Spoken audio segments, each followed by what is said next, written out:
Radio Ludo 2.0, la radio des prés, la radio des hauts, la radio des préados.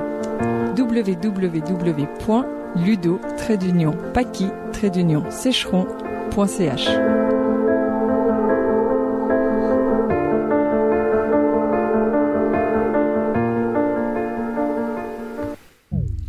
Voilà, bonsoir Mélanie, comment vas-tu ? Salut William, je vais bien, merci. Très bien, écoute, on est ravis de t'accueillir. Donc, bien entendu, toutes les personnes qui sont parmi nous pourront te questionner. Mais avant cela, et pour commencer, pour que les personnes puissent un petit peu mieux comprendre de quoi nous allons parler, voudrais-tu te présenter en quelques mots, toi et ta fonction ? Voilà, alors donc moi je m'appelle Mélanie, je suis une jeune femme de 43 ans depuis 2 jours et puis j'évolue dans une grande famille recomposée et j'ai eu la chance aujourd'hui d'aller rendre visite à mon beau petit-fils qui est né il y a 1 semaine. Donc voilà, je suis comblée, une belle journée. Bon anniversaire. Surtout que c'était en France et que ça n'a pas été facile de passer, mais quand même, on est tombé sur un gendarme complaisant, donc tant mieux. Ça arrive. Et puis, alors voilà, donc moi j'ai toujours beaucoup apprécié travailler, notamment avec les enfants. C'était surtout autour de colonies de vacances, de camps de vacances, et tout ce qui est environnemental, donc les familles et en fait du coup les populations du quartier. Je suis née à Genève, j'ai grandi ici. Et cette passion, cette envie, enfin voilà ce que je faisais, a suivi son cours et j'ai passé donc un diplôme de travail social en 2004. Donc ça remonte à un moment, j'ai travaillé en maison de quartier pendant plusieurs années et depuis 2006, je suis responsable de ludothèque. Très bien. Alors voilà, responsable de ludothèque ici au Paki. Qu'est-ce que cela implique-t-il ? Est-ce que voilà, il y a quand même une fonction de ludothécaire également, ou est-ce que du coup il y a quand même pas mal de travail administratif qui est joint ? Explique-nous un petit peu à quoi ça ressemble. D'accord. Alors pour préciser, je suis responsable de ludothèque depuis 2006. J'ai commencé à la Ludo de Saint-Jean et depuis 2016 à Paki et Sécheron. Alors en effet, la personne responsable coordonne l'équipe. Donc c'est quand même un gros boulot étant donné qu'il y a une dizaine de personnes de ludothécaires, de bénévoles, de stagiaires, parce que on est aussi une entreprise formatrice, donc pour des stages HETS. Et du coup, voilà, moi, le gros de mon boulot, c'est quand même de faire en sorte de reconnaître justement les compétences de chacun et puis de leur proposer de développer ça, comme par exemple toi, William, si on ose le dire, avec la radio et voilà quoi, le projet préado qu'on avait eu, tu avais pu développer justement un projet radio, donc c'est un peu des compétences parallèles au métier de ludothécaire. Et puis bien entendu du terrain, j'en fais pas énormément, pas suffisamment, parce qu'il y a beaucoup de choses aussi à préparer, étant donné que il y a aussi des organisations, des différentes collaborations avec, que ce soit les maisons de quartier, l'été, les crèches, les écoles. Donc, j'essaie de faire tout ce travail de sous-main, de tout mettre en place pour qu'après, on puisse ouvrir au public tous les jours de la semaine. Presque tous les jours. Est-ce que justement le fait d'observer et de voir toute cette équipe nombreuse, comme tu l'as dit, qui au bout du compte joue, puisque la principale fonction, même si bien entendu que ça n'est pas la seule, mais en tout cas la principale, en tout cas la plus visible, c'est de jouer, est-ce que ça des fois ça te manque un peu quand même, toi qui souvent est amené à réaliser des tâches qui sont pas celles du jeu, justement, pas celles qui ont trait directement au jeu? Moi, j'adore jouer, mais c'est vrai que je suis aussi très contente de me dire que quand tout est bien mis en place, quand on a ensemble en équipe réfléchi justement à quel type de jeu on pouvait mettre autant pour les 0-12 ans, pour les 4-8 ans, pour les plus grands, pour les préados, et de voir en fait que la sauce prend, que nous après on est juste un petit élément comme ça qui va planter la graine, qui va mettre en lien, qui va faire jouer les gens, et puis en fin de compte voir aussi cette autonomie que peuvent avoir les gens parce qu'ils se sentent bien là, ils ont compris avec quoi ils pouvaient jouer, quels étaient les jeux qui étaient adaptés pour eux, que ça soit pour les adultes ou pour les enfants. Pour moi, c'est aussi un grand plaisir en fin de compte de voir que ça roule, même si je suis pas en train de jouer. D'accord. Et alors responsable, ça veut dire responsabilité. Y en a-t-il de responsabilités qui sont plus lourdes à porter que d'autres, plus délicates, plus complexes? Disons que c'est une organisation qui est un petit peu compliquée dans les ludothèques, étant donné que quand même c'est un jeune métier qui a une quinzaine d'années et qui vient donc à la base, c'était toutes des femmes, des mamans dans différents quartiers qui ont décidé de se mettre ensemble afin d'offrir un bien commun. Il y avait une valeur écologique assez forte là derrière. Et petit à petit, en fait, elles en ont fait aussi des lieux d'accueil. Là, la ville s'est rendue compte qu'en fait, il y avait du monde qui passait dans ces ludos, que vraiment elle avait son utilité. Et elle a proposé donc d'offrir des locaux, une subvention pour acheter du matériel et ensuite tout ce qui est salaire a été mandaté par la FAS, la Fondation pour l'animation socioculturelle, qui s'occupe aussi de divers centres de rencontres et maisons de quartier. Alors en fait, parfois quand on a des demandes à faire, disons que c'est des fois un peu compliqué de savoir si on s'adresse à nos employeurs, disons, administratifs qui sont la phase, ou plus de ce qui relève des finances, qui est plutôt le service des écoles, ou bien entendu tout ce qui est travail de quartier, qui est notre comité. Donc il y a quand même des parents bénévoles qui se rencontrent régulièrement pour donner les grandes lignes de la ludothèque. Je dirais que ça roule, ça se passe bien, et puis bien sûr qu'il y a des choses un petit peu moins drôles quand on sait pas trop à qui s'adresser, mais en fin de compte, si on a un bon comité, ça se passe bien. Très bien. Je te remercie beaucoup. Alors justement, tu touches un point sensible sur lequel j'aimerais qu'on s'arrête un petit moment. Cette question d'employeur. Alors on l'a dit, déjà il y a peut-être devrions-nous repartir de l'ancien temps d'une certaine manière. Au départ, les ludothèques sont bénévoles et puis à un moment donné, il y a ce moment charnière où on professionnalise le métier et à ce moment-là, eh bien des équipes se forment, comme tu l'as dit, sous l'orientation d'un comité citoyen qui lui bien entendu reste bénévole, mais à ce moment-là, eh bien il y a une équipe de salariés qui est là, il faut le dire, et comme tu l'as dit, donc c'est à cheval sur la phase et le service des écoles, c'est cela. Voilà, donc pour bien comprendre, il y a donc le service des écoles, il finance tout. Donc et les locaux et la subvention pour l'achat de matériel et d'animation et les salaires. Maintenant, cette enveloppe salaire est attribué à la phase, la Fondation pour l'animation socioculturelle. Donc, mais tout cet argent vient quand même du service des écoles, quoi, de la ville. Donc c'est vrai qu'on a 3 employeurs, comme je le disais, entre la ville, la phase et notre comité. Très bien. Alors, passons à la suite. La ludothèque, c'est également un réseau et un comité. Alors le comité, tu viens de le dire, c'est un comité citoyen, donc dont normalement la fonction est d'orienter la ludothèque et d'avoir cette vue éclairée d'un quartier, de situation qui concerne un quartier, donc une zone géographique relativement précise, avec ses caractéristiques précises également. Et puis ensuite, il y a tout le réseau qui se met en branle autour de cela. Qui est-il, ce réseau, et comment est-ce que ça fonctionne? Comment est-ce que l'on fonctionne avec? Alors, au Pâquis, c'est des réseaux qui sont très bien développés, très bien organisés depuis des années. Il en existe plusieurs. Moi, je m'inscris surtout dans les rencontres qui concernent les 0-12 ans, vu que notre enveloppe concerne surtout cette partie de la population, donc les 0-12 ans, mais avec l'accompagnement des parents, grands-parents, éducateurs, enfin voilà, qui sont là autour. Et excuse-moi, j'ai oublié ta question. Comment est-ce que, voilà, de quelle manière est-ce que fonctionne le réseau et de quelle manière est-ce que l'on met en place et que l'on maintient ces collaborations de réseau dans le quartier des Pâquis? Ça se fait beaucoup par proximité aussi de lieux, et puis les réseaux sont pas mal développés, notamment lorsqu'on fait du hors-mur, c'est-à-dire qu'on sort de notre ludothèque, comme ça peut se faire en été et sans coronavirus, où là l'idée c'est de se retrouver avec d'autres partenaires du quartier pour pouvoir nous faire connaître l'un et l'autre. Notamment, je pense à la place de la navigation, où l'été, nous faisons régulièrement des collaborations avec les créateliers, et puis il fut un temps aussi avec la bibliothèque.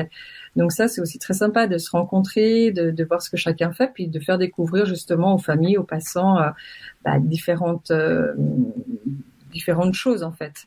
Le jeu est généralement très très accrocheur quand même, c'est sûr. C'est vrai que du coup, certains pourraient en pâtir un petit peu quand il y a d'autres activités, mais en fait, on est quand même complémentaires. Très complémentaire. D'accord. Alors la Ludo, c'est également un lieu de rencontre et d'échange. Voudrais-tu nous dire qui peut venir, qui vient pour de vrai, et est-ce que cela a-t-il un coût? Alors, venir à la ludothèque, c'est très simple. En fait, il suffit de pousser la porte aux horaires d'ouverture. Donc, c'est absolument gratuit. Venir jouer sur place, c'est gratuit. Il n'y a aucune inscription. On tient fortement à ça afin de permettre aux personnes qui seraient embêtées de devoir donner leur nom ou des personnes qui seraient coincées avec ça, n'aient pas à le faire. Bon, c'est vrai qu'il faut quand même, comme je le disais, pousser la porte de la ludothèque. On essaie de toucher un maximum de familles en invitant notamment les écoles. Les instituteurs viennent avec leur classe. Ça nous permet, de pouvoir toucher les familles les plus isolées, qui seraient pas déjà dans des réseaux sociaux, des réseaux à Genève. Et puis,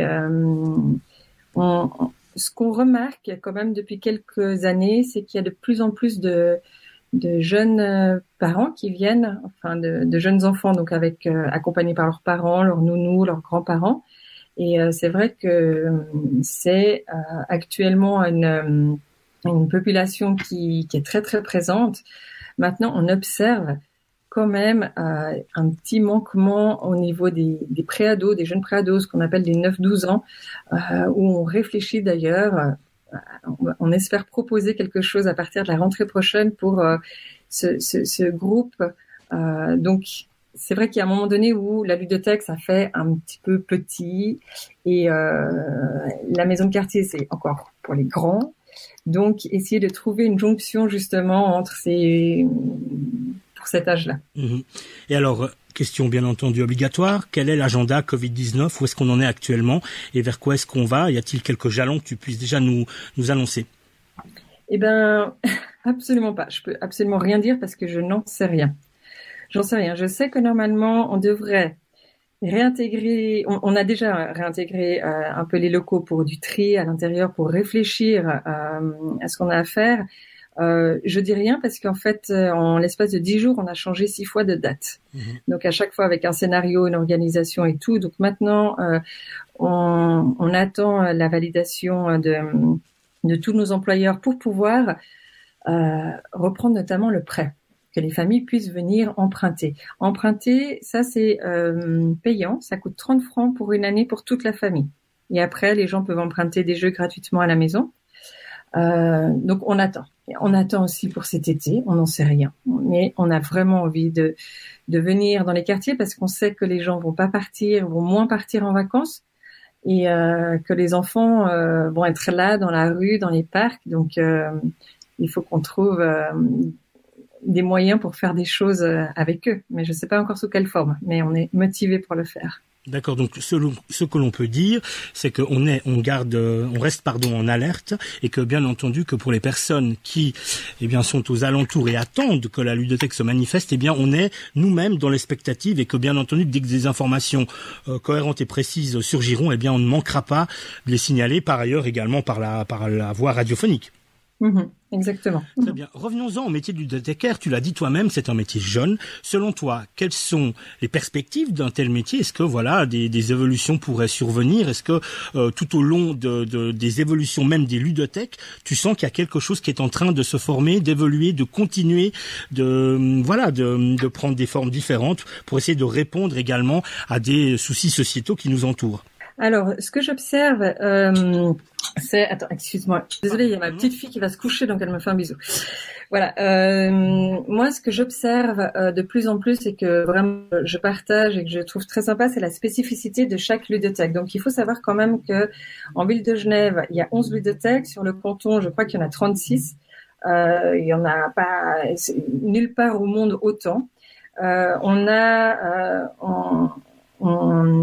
à peu près 15 000 visiteurs par année qui viennent dans les ludothèques.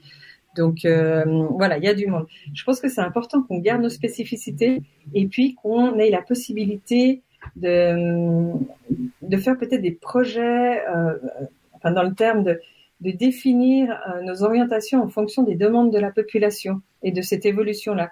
On a quand même une certaine liberté, une latitude où on s'est rendu compte que l'intergénérationnel, travailler aussi avec les personnes en EMS, sont vraiment très intéressantes et gratifiantes pour les uns comme pour les autres. On peut mettre ça en place, on y va. Comme je le disais tout à l'heure, peut-être un projet justement avec les préados à mettre sur pied.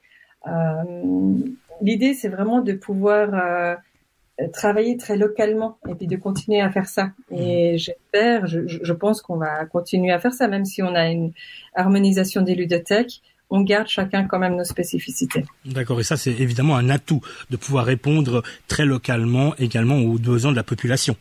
Mm-hmm. Dis-moi, y a-t-il des vertus selon toi à jouer, et si oui, lesquelles? La plus grande vertu, c'est quand même apprendre à grandir.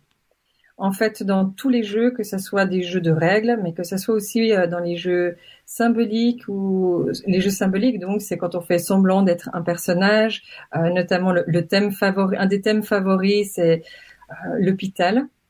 Faire semblant d'être justement l'infirmier, la docteure ou un autre personnage, d'avoir mal et de pouvoir exorciser un petit peu ses peurs et ses craintes. Là, on apprend beaucoup. On apprend aussi dans les jeux des tout petits, c'est-à-dire des jeux vraiment pour le plaisir de la répétition. Voilà, le plaisir d'appuyer 10, 20, 30 fois sur un bouton et de voir apparaître la pomme qui sort de la boîte, et avec un parent à côté qui sourit, qui rit. Et ça fait grandir l'enfant dans son estime de soi, mais voilà, c'est vraiment une histoire de construction. Le jeu a énormément de vertus, et je pense qu'il est très important qu'on arrive à mettre en place des espaces qui ne soient pas dédiés que aux enfants, mais que l'adulte accompagnateur se sente aussi bien et à l'aise pour pouvoir soutenir son enfant. Oui, dans ce qu'il est en train d'apprendre. Parce qu'effectivement, comme tu le dis, une des singularités de la ludothèque, c'est d'avoir un accueil extrêmement large, dans le sens où les enfants des plus petits aux plus grands sont là, mais également des parents, des nounous, des aînés, des papis et des mamies. Mm-hmm. Ouais. Alors dis-moi, Mélanie, on arrive doucement au terme de cet entretien. Y aurait-il des questions qui surgiraient de la part des camarades qui sont là avec moi? Si c'est le cas, vous pouvez vous manifester maintenant. Allez.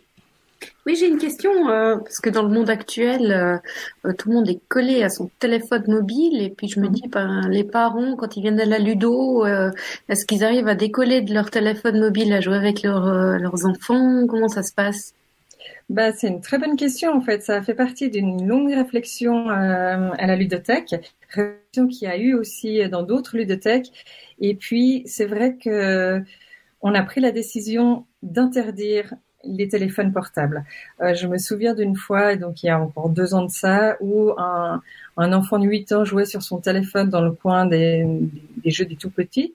Et puis, je me suis approchée de lui, je me suis accroupie pour lui demander d'arrêter de jouer. Puis, en fait, en allant lui parler, je tournais la tête à droite et à gauche, et il y avait 4-5 parents sur leur téléphone à côté. Donc, je me suis dit, ouais, en fait, là, il y a un souci, parce que effectivement, les enfants sont dans un lieu sécurisé, avec du matériel adapté. Donc, c'est vrai que le parent, il peut se dire, bon, là, ça va, je peux vite répondre à 2-3 mails, WhatsApp et tout ça. Mais de fait, on se rend bien compte que ça freine la relation, et puis que du coup, nous, les ludothècaires, on se retrouve à faire beaucoup plus de cadrage. Voilà, du coup, les petits-enfants vont plus aller chercher le contact si on n'est pas forcément avec eux, puis des contacts des fois pas toujours très sympathiques, arracher un objet à un autre enfant, démonter une armoire de jeu, et puis on devait souvent rappeler les parents. Et c'est vrai que depuis qu'on a interdit les téléphones en ludothèque, là, à la rentrée septembre 2019, certains parents ont ouvert grand les yeux, mais la majorité, et les enfants en premier, nous ont remerciés, parce qu'enfin ils pouvaient jouer avec leur nounou, avec leurs parents et tout ça. Ça se passe très bien d'avoir un petit îlot comme ça de sérénité. Les gens jouent le jeu, et quand ils ont un téléphone, ils sortent, ils font leur téléphone, et puis après ils reviennent dans la ludo. Bravo. Merci. Ouais, c'est vraiment super. Bravo à vous. Merci. Merci, effectivement, et ça n'a pas été sans mal. Ouais. Alors, on arrive doucement au terme de cet entretien. D'autres questions? Non? Alors, moi, j'en aurais encore une ou deux. Pour finir, Mélanie, comment serait la ludothèque de tes rêves? S'il y en avait une comme ça que tu pourrais faire apparaître comme par magie avec un budget illimité, eh bien, à quoi est-ce que tu penserais? Alors, étonnamment, je verrais pas forcément agrandir la ludothèque. Je pense que c'est important qu'on reste quand même des petites structures. Je vois que quand des parents, des accompagnateurs viennent, ils viennent souvent avec plusieurs enfants qui ont plusieurs besoins. Donc, c'est bien qu'ils puissent quand même avoir un œil sur chacun de ces enfants. Et puis, nous, on va jamais se substituer au rôle de parents. Donc, on va toujours les solliciter quand même pour avoir une relation avec leurs enfants. Bien sûr, c'est pas possible de s'occuper forcément des trois en même temps, surtout si c'est un tout petit plus un plus grand. Donc, on est là pour jouer, pour montrer les règles du jeu. Je pense que c'est important qu'on reste des petites structures dans chaque quartier, qu'on puisse vraiment peut-être élargir nos ouvertures. Il y a quand même une demande à ce niveau-là. Il y a certains qui nous demandent d'ouvrir aussi le dimanche. Voilà, faut entendre ça maintenant. Je ne sais pas si on va aller jusqu'à là, mais voilà, ce qui est important pour moi, c'est ces petites structures. Et puis, on en a parlé tout à l'heure, de pouvoir développer les projets. Tout d'un coup, on se rend compte qu'il y a une demande au niveau d'une certaine tranche, couche de la population. Comme on a développé depuis quelques années justement des accueils avec les RMNA, donc les réfugiés migrants non accompagnés, avec la collaboration de Païdos, l'association Païdos. Une fois, c'est une institutrice de classe d'accueil qui nous a dit, moi j'aimerais bien venir toutes les semaines parce que normalement c'est 1 ou 2 fois dans l'année qu'ils peuvent venir. Il y a tellement d'écoles, de classes et tout ça qu'on n'arrive pas à faire beaucoup plus. Disons que ce serait pouvoir répondre à ces différentes demandes et puis à chaque fois de collaborer avec les personnes aussi qui sont sur le terrain avec eux et puis développer ces collaborations, pouvoir continuer nos projets et puis peut-être élargir nos horaires. Et puis, bien sûr, tout ça passe quand même par la reconnaissance de nos métiers.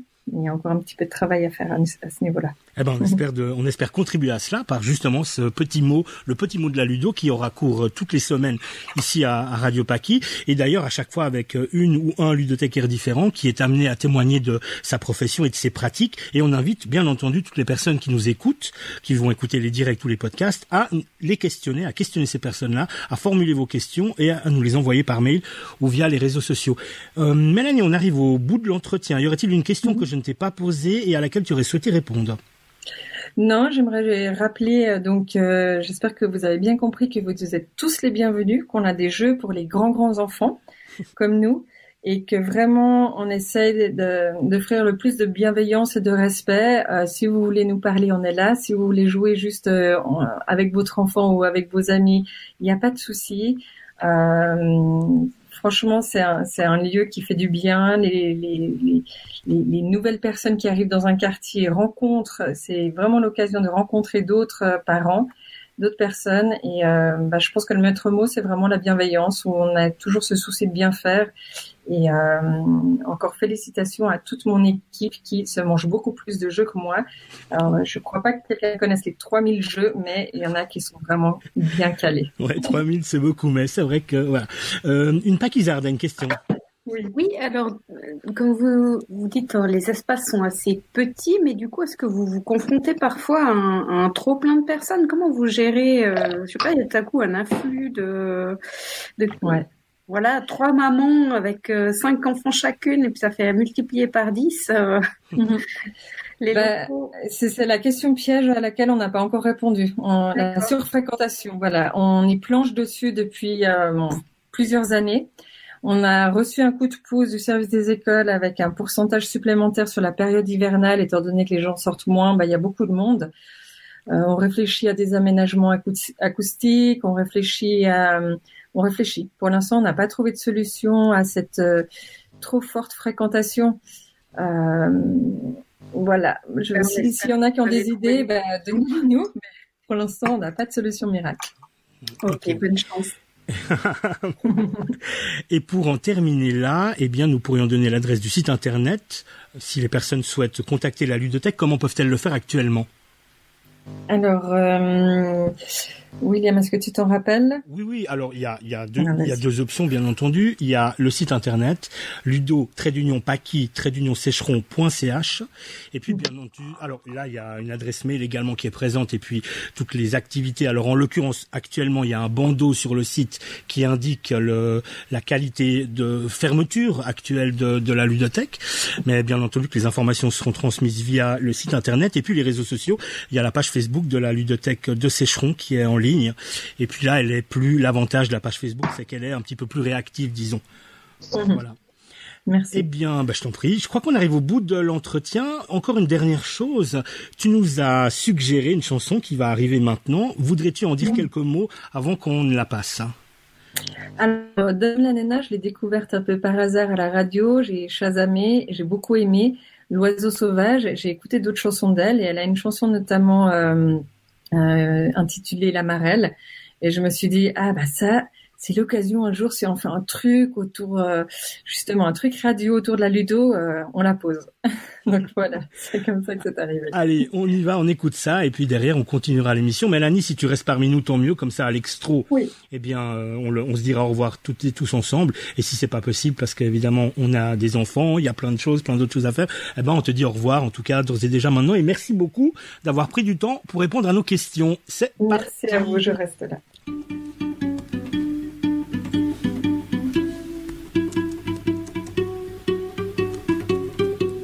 Jogo da amarelinha na linha não vai pisar.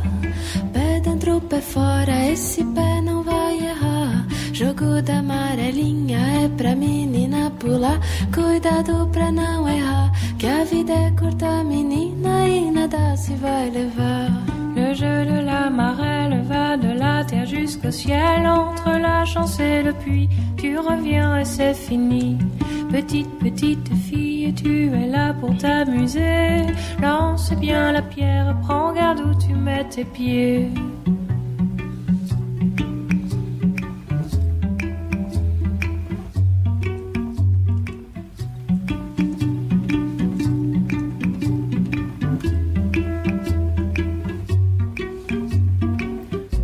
Jogo da amarelinha e a vida quer durar. Tem diamante de umbigo, cuidado, pode quebrar.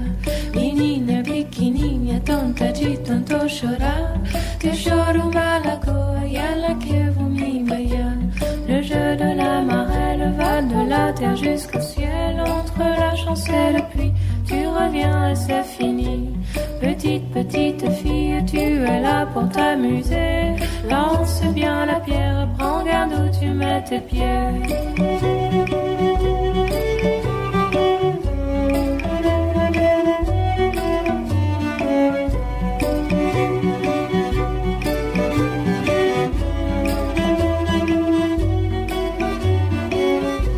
Jogo da amarelinha e a vida quer durar. Tem diamante de umbigo, cuidado, pode quebrar. Menina pequenininha, tonta de tanto chorar. Tu choro uma lagoa e ela que vou me banhar. Le jeu de la marelle va de la terre jusqu'au ciel. Entre la chance et le puits, tu reviens et c'est fini. Petite fille, tu es là pour t'amuser. Lance bien la pierre, prends garde où tu mets tes pieds. La la la la la.